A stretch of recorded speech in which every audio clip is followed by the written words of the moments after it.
Mizoram Sarkar na thok aikal lak chungchang chuak khatna role na dik YouTube channel lo thira ngai thatu te in zawa in tu sakna che bai kan buk le vek a che u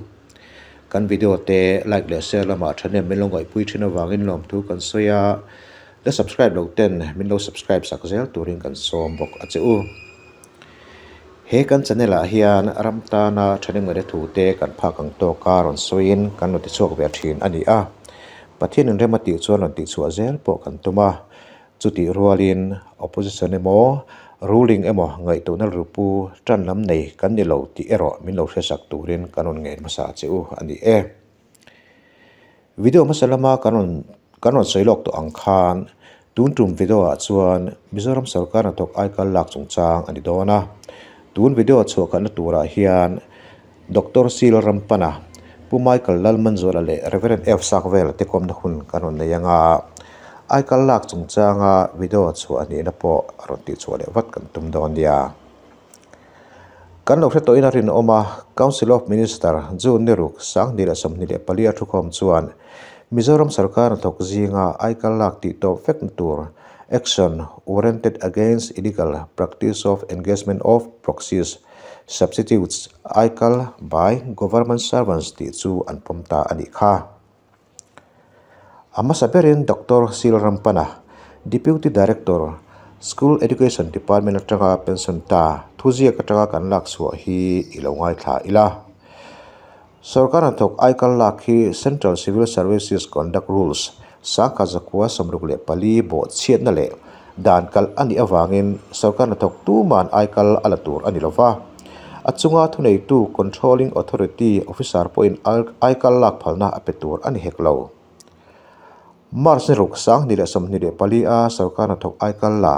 department tin ten an report danin mi sang thum za thum samruk le panga lion oma India ram state som ni le pariat le UT pariat zinga aikal la tamna ber state kan ni aikal la ki top tura aikal la te laka action lak dan tura Sarkar ma sahun a khan December ni khat ni sang ni le pakwa a Council of Minister chuan thuthuk na alo siam to ani kha he thuthuk na hi December le som ni le pakwa sang ni le som pakhata Council of Minister thukom chuan en non le in hetiang hian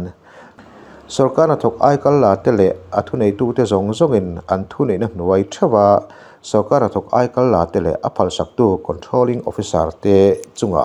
rang takin action la turin ariat tir ani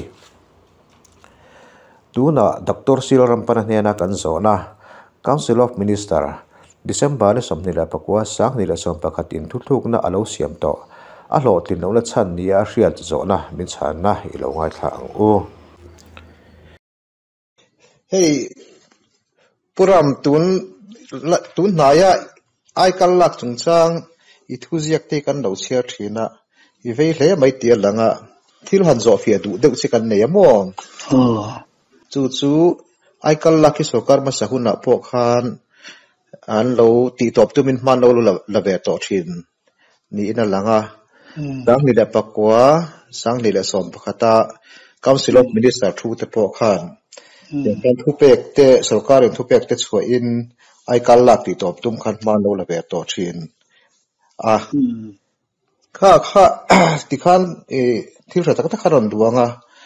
kha laya khan enge atlo tin tak lo na chan khan ni I riat le ni atro adik khop mai aikal la hi tunma khan an soite zau thin lai khan atak tak ani done mon lian ti mai te poka or thina amaro chu chian tak chon engtik lai chang che khan nge Mizoram Sarkar na thokte abikin mo ang bikin engtik lai chang khan nge aikal la kan chin ti hi akum chu hriat chi ani lo ma se kami sang ni pakole sang ni som pakhat vel bor laya Council of Minister na andre la chan poka anlo tam vele to ni ti kha chiang maya ni tiang te pokanin DPNR WHO te pokan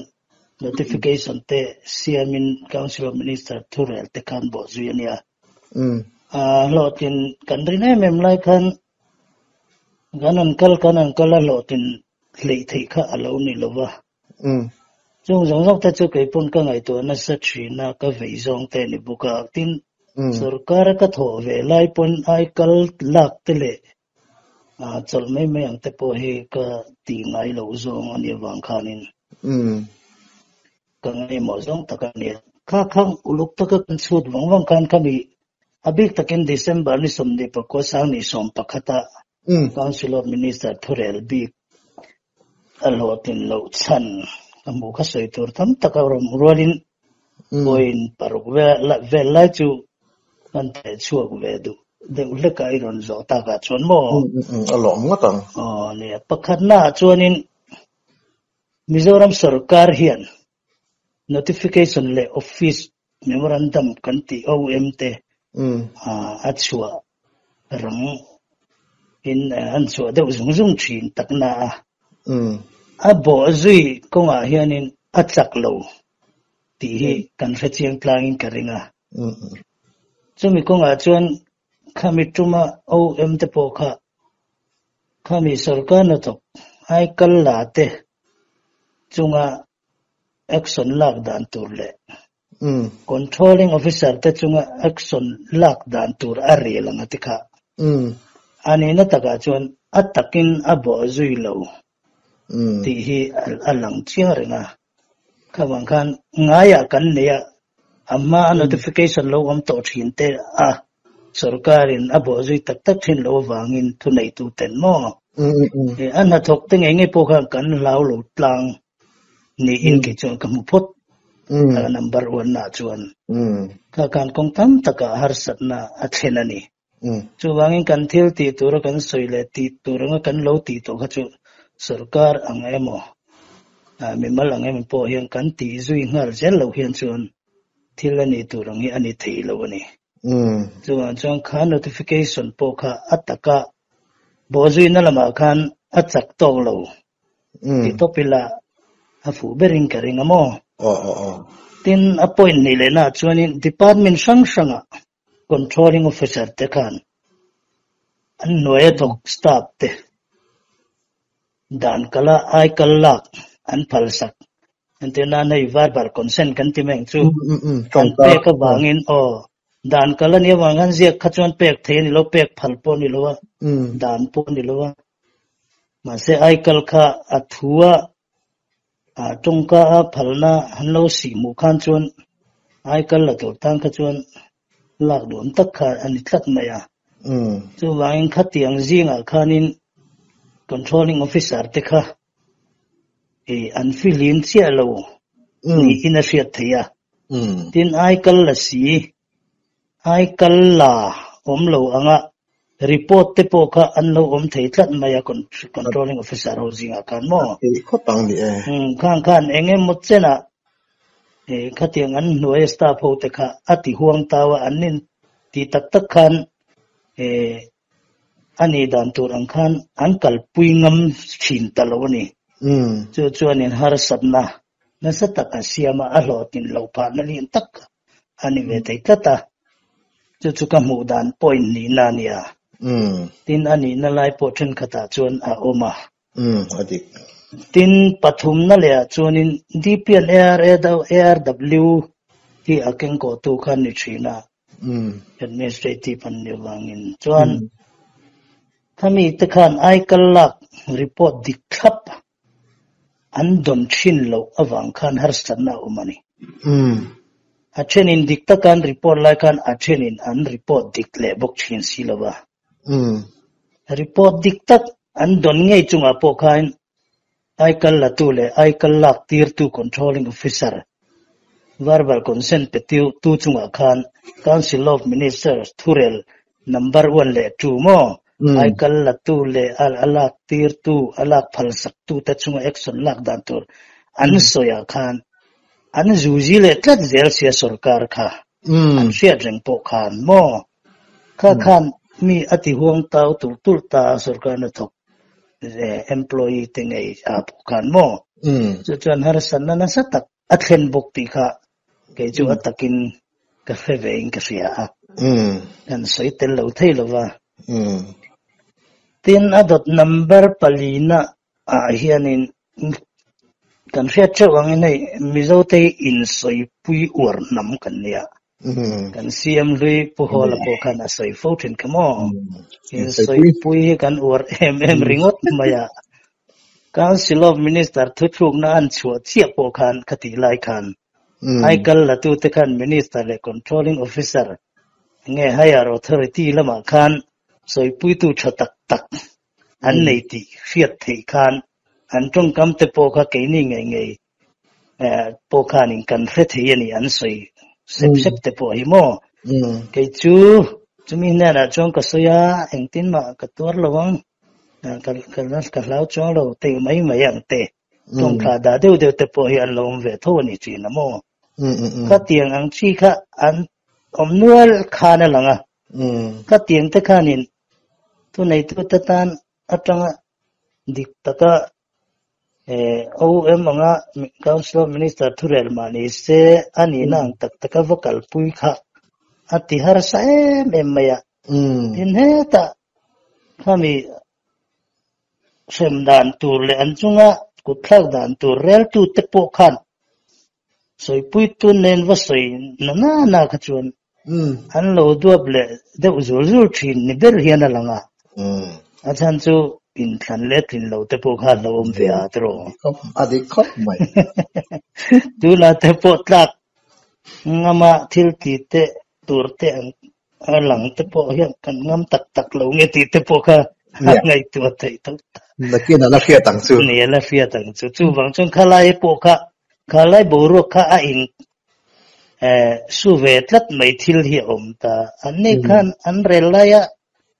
khau tak trong te po khan an ron soi keu khan chuan mo soi pui tun nei that dana zir khan an dua pan kai le zul te po yana anga ka khan ro rel kha ati har mem ti kha ke chuan ka mu dan ania tin adot le apanga na chuan verbal consent ai kallak phalsak tu controlling officer te zinga khanin report diklel be an omnul thinia alan wangle ai man changlo e ve du te po kha an omem o ti tur te a lam thei te po kha om thina ni man se soi chua ngam chia si lo soi chua le thei si lo mo kut man chia ang wa te chiam si lo ma se rin len omang si te po kha om theia ni te po kha na langa khoi lai mo kha chuan kha khan an noya staff te huang tau de wa an om kha an thunun thei wi ket lo ni ti kha ke kamu dan panga na ani le ta chu wang chang kha ta po khan controlling officer te kan poi mo me ma hi heta an ai chung dai tanga thu local po ni se an mani pon an oi lo wang men po ni lo an lo thil ti to dani na lo zer lo wanga behel ve ram dan om lom ni tiril ruve te po kha a om the ni khatin ang te khan a soi tur tam takoma soi sen chu ani lo wanga amaro chu appoint pui mo lai tak kha ani ve tat ti kha kan soi le do chu nia tin apo aparuk na khami bi ga khachon ami sang ni le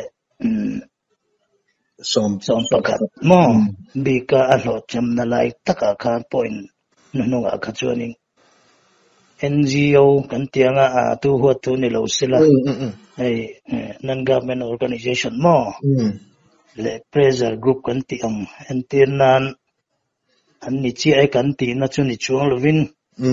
and OMA ko from MZP MSU MUP MHP le pol ne unne kan omnol thina association sang te mo anga suai tu te po khan sarkar na tokjinga khanin chung le khat le laina te unaw te thian tha te po anlo nei ve nual mai ta kang ho khanin thurum deuh le chungna ma tangai mo khau do an ta na nuk saklu tuk turangan lo thlen khan kang ho kha anwa pun ve thin ti hi mi pui tam tak he chuan an hrelo mai thei ama se a chunga te chuan a hriat chian thei viawa chung ho tiana an ron soi keu thin khan chuanin NGO le pressure group te hi atni tak adik tak chuan kan sarkar kal to tu te po khan an hlau vek maya tuna te po an hlau ve tho chuang ka ria se henge an chukan la se don chau chawa kha tiang ho wang khanin na tho hi a har ma thu nei tu te khan an rural ang dik tak khanin angkal pui du po ni se kal theilo na lai interdependent anung kan lo ni boxin en mo ka ti la ya khanin kan mizo phe chu kan claim kan in fe chiang sia til pakhateng mo incident lo theng lek po are lo te kan se zung ang hianin chung le khat poi kan nat tlem lu to ka wangin misual po he asual rei theilo ang do hian hriat lo hian kanom rei tak theilo ang do hian ni mai ai chumi chung ta chumi patte chu ni tiang vel te hi kan lo changal zut thei zel mai mo khang te wang khanin kha mi chuma om kha chu minister of council of minister thurel thutlung na kha chu lo tin theilo chan ni in ka hriat lang sar zul deu tian ya lo bo soi tur tin chu tam tak alo ma kan soi seng lo wa ani mel reu mai ti director a pension thaka thokin ya tu wang chuan a hret chiang tur chu ini chuan ka ria ara sa na zong lo hret chiang ha chumi awanga ai kal lak po hi ve mai in ka ria mo in tu na mi kha tu na kan sarkarin ai kal lak ti to patum na ko nga hian atang kai don le in ka ria an lo ngai thangai tura po ngai bokam Dr. Sil Rampanan kan zo na min chana ti hi tuna sarkarin ai kal lak ti top tuma ma alak mek na po hian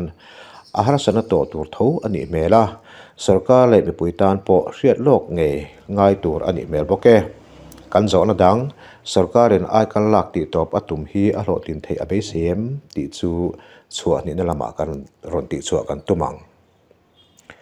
mizoten IS retired kan nei zinga mi chuanom tak ai kal lak chung changa thuziek le thane mai na oka voi tam lo chwa to thin pumai kallan man zola kan biak na ilong ai thak sun zom la ila Mizoram sarkarin ai kal lak ti to patum hi a hlo tlin abe sem ti kan zo na min chan na ilong ai thang hey kan sarkarin ai kal lak ti to pati hi a hlo tlin tak the hi ring reng an zotin letin lorin thu soi main ai kal lak hi chu a bol hlo lutuka hlo lutuka chu wang chuanin tan soi zau te hi tul ka tia ei sarkar na thok khi a mun thu an nia engkem ka ti ra tanga file khoya a top thenga ti tu nia kan ngai ho lutuka ti nan lovin idea te chu nei tu chu ni te me mai minister te hi amaro chu hei ti turan ti kha sarkar na thokin te hi enge dan enge chilom dan chu ti kha anan jir chianga khatianga an ti fel nu minister hi chon an lo approve an lo pompui he ni lek phangzo ka enge mochina chon mo tu wang chon sarkar na thokte na tenga file a thilanan jir chianan ti vel kha apoi mo ma chu wang chon constituent assembly khani teng sarkar na thokte poi mo je hi fiain sarkar na thokhi athiam ating a huaisen taka khateng minister ten kalsual don oma khalngil theitur khopa huaisen thil fia engkim kha kan nei anga ya British ho in ICS an neya khateng khopan na thok tha khan an empire te po tiang khopan in kol that theina chan khakang an ICS officer wang khania keini point heteng hi kan ti ve tur ke heteng hi kan nei tur ni keini te phei chu tu na nam rang chi rang som thum rual kha kanan in zom khom don ania politician ten an masial na le mo thil vel wangan ti kha chuanin khalngil tu kanom lo chon rei lo ten kan dar sar vek dona chu wang chuanin min khalngil tu heteng min hum tu tur sarkar na thok huaiseni kan mamoni tin sarkar na thok te khatieng khan omjene deu khan ข้าเตียงสรการถกเทียมเลยเฟลดิกเลยห้วยเช่นละตูร์คาน politician เตกันกิงโล prime minister ปอนีละ chief minister ปอนีละวอร์จงเวกันเนี่ยกันเบลมีเตเนนะทูกันเตียมาให้กันตีสักังเจ้ามินตีสักังเจ้าเตียอินเตียมกันเนี่ย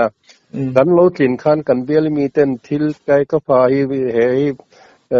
สรการนาโลเปรออินหุ่นมินเปรอเตียนตีกันนัดเทกันนมต่อละว่าตู้วางเจนินเฮตียงเฟร์ตะกะสรการหัทกละตูร์เฮียน Public Service Commission กันดินตูร์เนียนเตียข้าเตียงสรการหัทกแต่ละตูร์ Public Service Commission นี่ดินเลี้ยวอันเนี้ยมั่วจู่ Public Service Commission ขันเทียมเฟลข้าเตียงออกมาไงข้าอันหันละตาจู่ไม่พอนี่เราอินสรการหัทกป่วยหมอเสียจู่นุ่งสังขารนี่ตูร์นี่ตีนpolice verification เตค่ะอันเนี่ยง่ายเลยทับตาอันสมมาทานหม้อที่นั้นที่เซลนั่นจะพอดขัดตอกตูร์นี่ตีกัน medical certificate เตค่ะง่ายตาข้าเตียงข้าประสบการณ์หัทกฮิลักอันนี้ตานี่หม้อตานรันเซนี่นั้นเซลตูร์ง่ายข้านี่ตานี่อามาโรจู่เตียงข้าประสบการณ์หัทกป่วยหมอค่ะตูน่าไอ้กัลลากันตีดานะฮิจวนินตัวหมอกันตรงไงโลละมางั้นลงไงโลเสียสิทธิ์ตุประคัดขันออฟฟิศLDC UDC ประคัดตัวหมอขันไอ้กัลตัวก็ประคัดขันละเองไม่นี่จู่ example โลเองมาโลขันจู่ police verification พอโล health certificate พอโลขันอันมานี่อินเรมเสียมหน้าวางเรื่องขันที่ขันนั้นทกตริงวันไม่นี่ส่วนข้าไอ้กัลลาขันทิลติสวลตาเซappointment order พอเองมาโลเรื่องมาพูดน่า responsibility accountability กันตีค่ะสรการทกตานะพอมาเบอร์พอลค่ะเองมาขันในโลเรื่องนี่ทุกที่ขบโหเล่เราส่วนเนี่ยเองว่างมิโซคริสเตียนเทียนให้เตียงให้โลติเทงกันนี่รำดังไอ้เนี่ยเตียงทิลบอลลอยอันตีเวปกันเรื่องมังโลวะเกี่ยจนก็เสียจีน่าจนสเตทดังไงเนี่ยเตียงตีน่าจ้างกันเสียป่วยกันเสียแล้วว่ามั่ว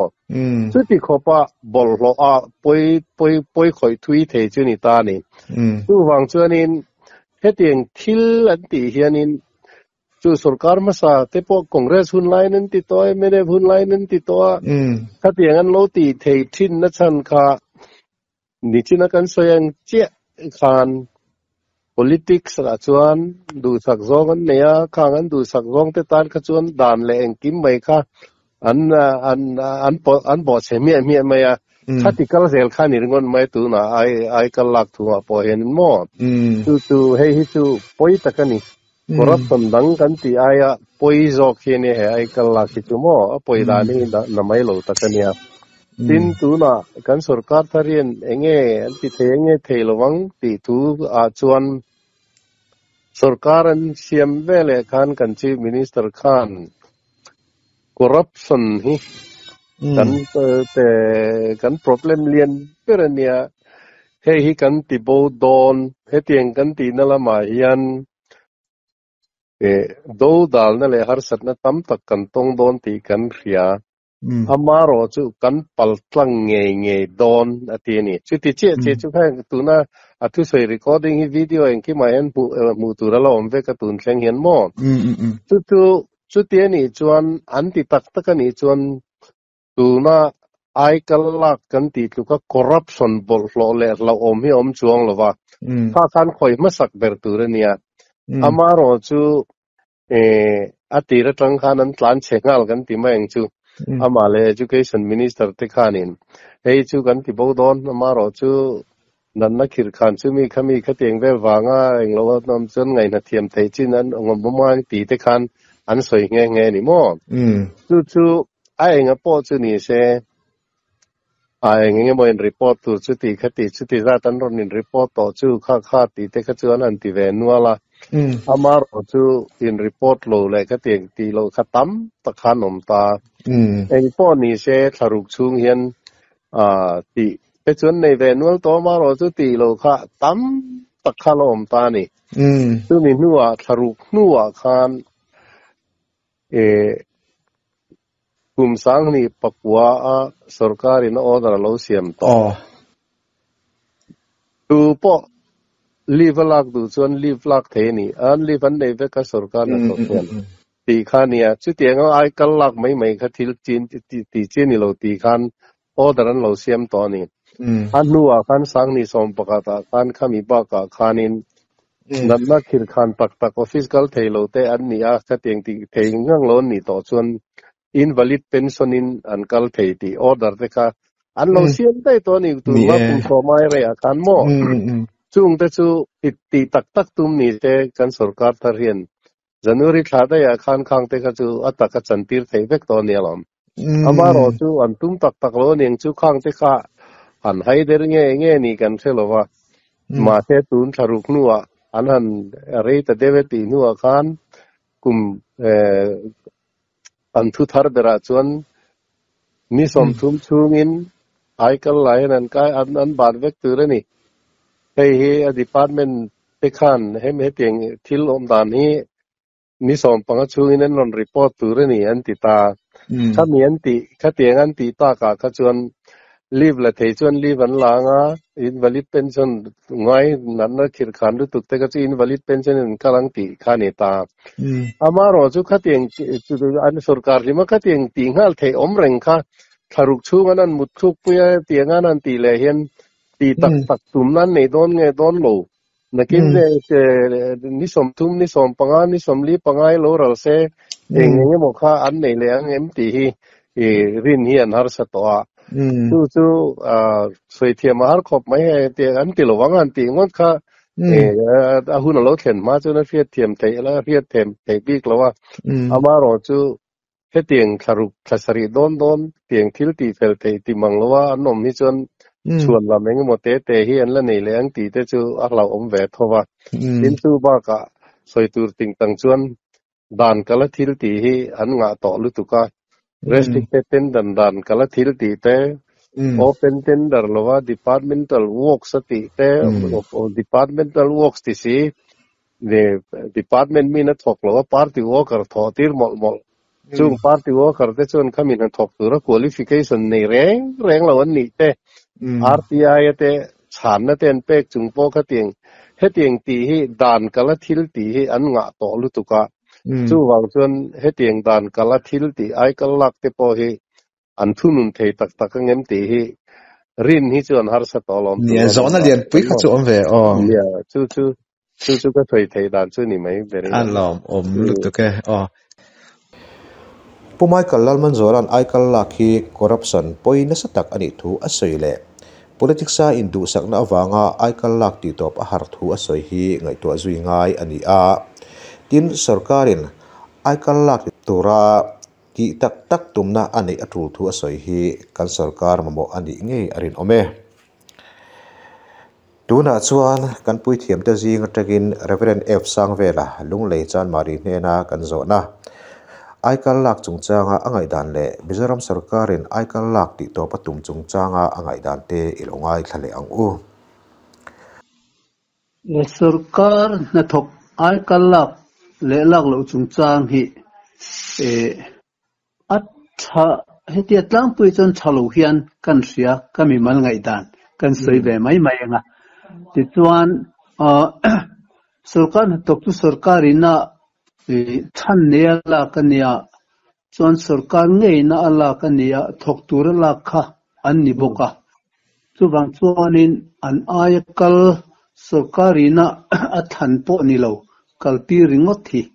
adik lo photin kan ria a tin pahina chuan sarkarin tlinga arut ngei te kha an lak ania chumikara chuanin midang mani aikal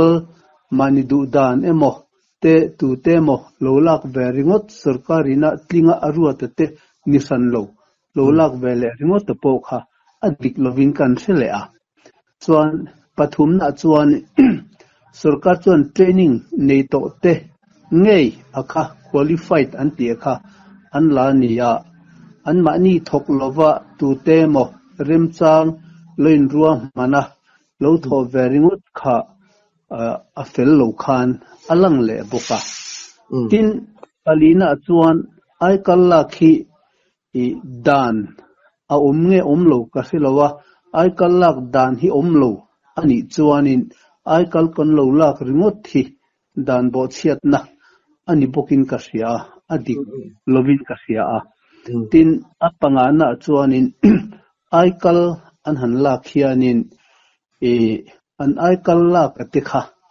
lo hi an petlem ka tiem ema an tin an cheng singa lo khan ai kal kha apangani chuanin cheng sing ni le sanga velte hemi mani ngani ele barhanin ngani antan po omve then ang chi lo te kha han pe ve se chu po kha ka tia cheng sang ri te molek sing kha te molek kha rim takin an tho tira an ma nin sing linga te kha an la nei thei zok deu daya khatiang khanin humanitarian ground zonga han ngai to khan an hlo hi tlem ni tu ka hi po hi a fel lovin ka sia te kanti ve a tin a chat na ve dewa langa chu ente nan train ho hi an han train na chuan nan hu na na training kha an han la ve ta ni ni masila an han tho tak tak hian an training na kha an mang le du lem lova ti chuan thalo angreng khan an thoka chuanin an aya thazok de dai min pe le thanim ngai te kha mi an lo chuanin tikhan an ai kha kaltirin hlo satok te pe in chu nau pang te ta na le midang te ta na po khanin service pack na nia a hlok le zok dai lom ni training ni si thok thape lo ai chuan train lo po kha lo ni se tikhan mi pui van tlang khan kan chhor zok dai lom ni ti te an oma chuan education lama te po khokil khor taka khan tho na an han muwa chuan an kal le pe si lova sikul kal thei lova khai kha chuanin an ai kal thataka kha an chuanin tikhan sikul kha kal thein emon omanga chuan khulai na pangho khan an chhor zok don dai maya khati zong hoi tikhan ai kal tangkai ve deu riau ne te kha khan kan siani chuan atlang puya chuan ai kal hi lovin a thok tur dik tak te hian thok vek se a thamai mange adana point ai kal dan hi lo top lo mai se a thamai lom ni ka tiani chu chiang ve ani le tuna sarkar na thok ai kal lak ti to pan tuma hi enge hemi chung chaka hi enge ngai dan trim nya hemi chung changa hianin mu mal taka kalphung dan zom tur hi an siam that thei chuan thataka kal thei dan hi awmin ka sia chu wang chuanin ti top na dan a pho dan ti mayang zeneya a top chuan a thalu tuk katia chuan zenei taka ti lo dan po kha a tha katia amara chu ngani ai kal nilo hian a hminga hi ti danglam ngai exceptional case ve tho hi en ten nan na thoka chun zirtir tu ate thei chuanin meichia in naute an lo sin chuan maternity leave lakha an lo rem ta a ti chuan maternity leave an la ani khan har satna vele thei chu sikul pakta khan zirtir tu pali lo ta se ti chuan meiche pani khan naw lo nei tlat tamai se tharuk chung kha phal sakte kha an lo ni ta sia maternity leave kha chuan mi pani ringot khan sikul kha an ram thei to mang lo ni tu lai khowela chuan chuwang chuanin khanga khanin sarkar khan mu mal tak asiama khami hun chunga khachu sarkarin tu te mo aruate mo ani lo le an hlo atang khan tu te mo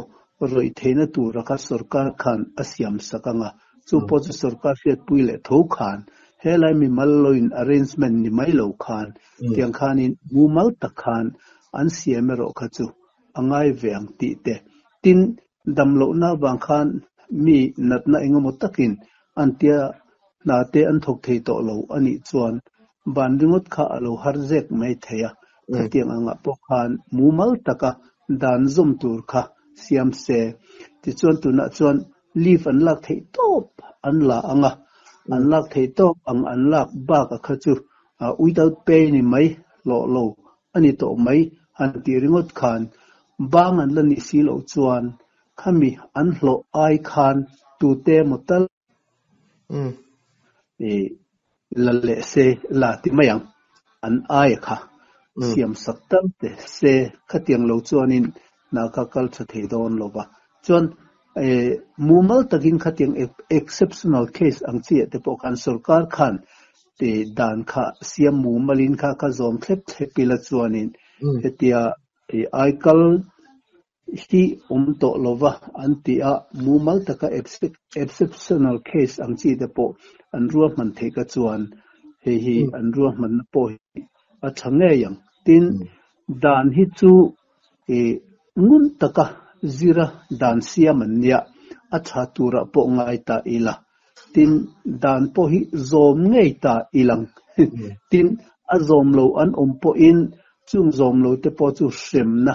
po hi mumal takhi siam se sarkar tha chuan rule of law auma chuan dan angin kan kala dan lo ang chuan sem thin ma se Mizoram chuan dan lo anga ti hi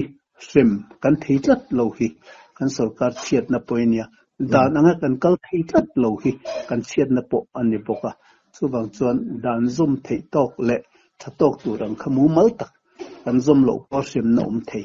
kha khan sarkar thai asiam ngeng pu ka ring he tiangang ti thei chuan acha ka ti pui tho mai alo hle mai ani chuan khat sin khat ti phot mang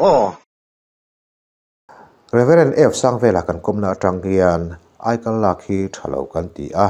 ti to po kan tu tlang ti alang theya tin sarkar riat pui lawa aikal lak ka him lo zia po kan thei ome aikal lak chungchanga inkom na hun thamin petu Dr. Silo Rampana pumai kalal manzola le Reverend F sangvela tin hena lom thu kan seye sarkar hathok aikal lak ti top chungchanga Mizoram sarkar malak na khole tui thani turin sarkar palak na ingai chang thiam thewang ti hi ke ni Ronald Dik YouTube channel te chuan kanin cha ve ni se ale peka kanon chi ti chuwa tur sarkar hathok aikal lak chuan ni na longai chang le theu turin kan som cheu ani video min lo clear saka min lo ngai thak saka wangin lom thu kan soye